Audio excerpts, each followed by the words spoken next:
Being comfortable being you. There's a statistic I hear over and over again. Over 90% of all businesses close within their first year. The more I learned about the statistic, the more it made sense.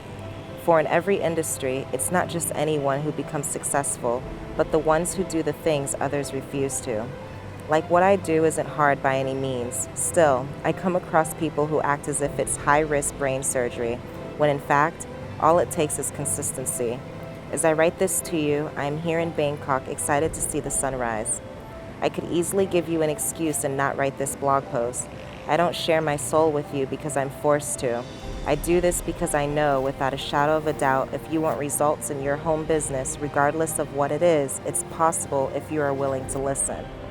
The more I observed successful people, I began to see how they stood apart from the masses. It wasn't the clothes they wore or the car they drove, but the way they applied focus to everything they did. Some of the wealthiest people I know live the most humbly, driving family-style cars and wearing flip-flops. You'd never know they make six figures on a monthly basis anyway. As I evolved, the more I had no desire to be one of the masses. It was that decision to stand apart from the rest that I took as my life's mission to help humanity do the same. Being my family is from Haiti, it was on a family vacation there that I learned how Haitian liqueur was made from sugarcane. My childhood was not all rainbows and unicorns. I had a parent who drank heavily each and every night, straight liqueur. Although he would drink at home and not in the bars, the damage he inflicted lasted my lifetime. I remember once being thrown out of the house after one of the worst beatings in my life. My mouth was bleeding, my hair had been ripped out, my gums were weak from being punched in the face, and the tears would not stop falling from my eyes. I walked alone at night, bleeding, with very minimal clothing and no money, asking God, why me? As if that wasn't enough damage, he went to every single person I knew and told them how horrible of a person I was, and anyone who let me in would have the police called on them. I knocked on every friend's door, but their parents refused to let me in. It was clear I was in this alone. That night, I slept at my school bus stop, was ignored by everyone on the bus, and thought to myself, even death would be better than this. Truth is, as I share this story with you now, the tears flow on my face as a waterfall. So when I learned that it is not the people who stay average who succeed in life, I was determined not to be average. It's a promise I refuse to break to myself. My first business opportunity, I failed miserably. The goal was to get six who got six who got six, but it never happened that way.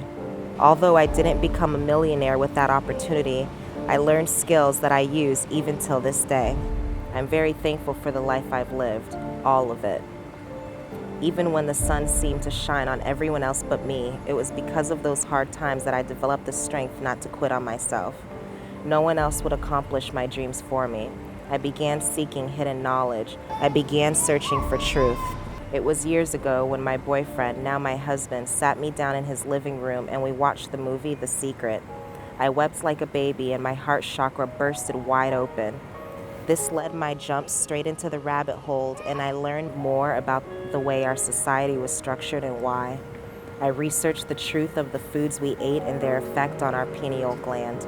As my knowledge expanded, it was clear the last thing the forces of evil want is a population of enlightened individuals.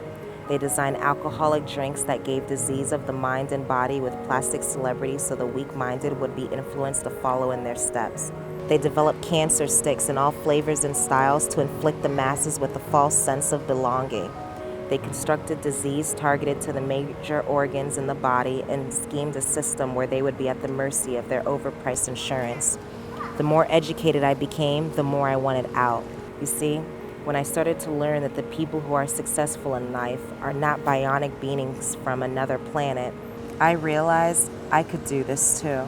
Michael Jordan isn't one of the greatest basketball players of all time because he has the perfect record. He's the best because he has missed the most shots in his career than most people are even willing to take. One of my favorite singers, Andrea Bocelli, who happens to be blind, didn't become one of the most recognized tenor voices in the world by listening to critics. He became one of the best by believing in his talent even when others couldn't see it.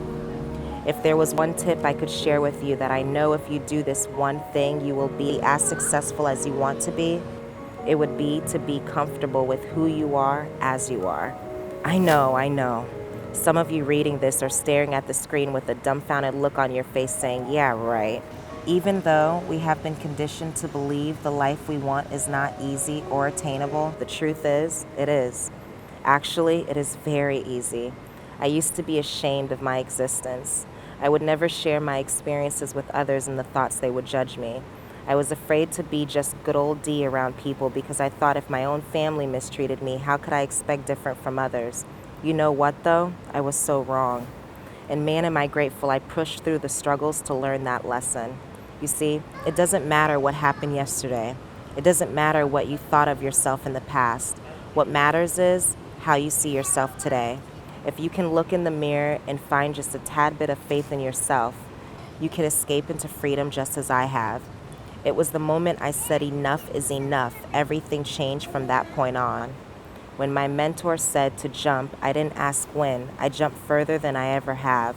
When society said I should be dead, I grabbed a hold of life and refused to let go.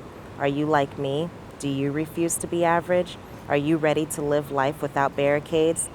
Is today the day you break free? If so, join me, my friend. I'm looking forward to working with you.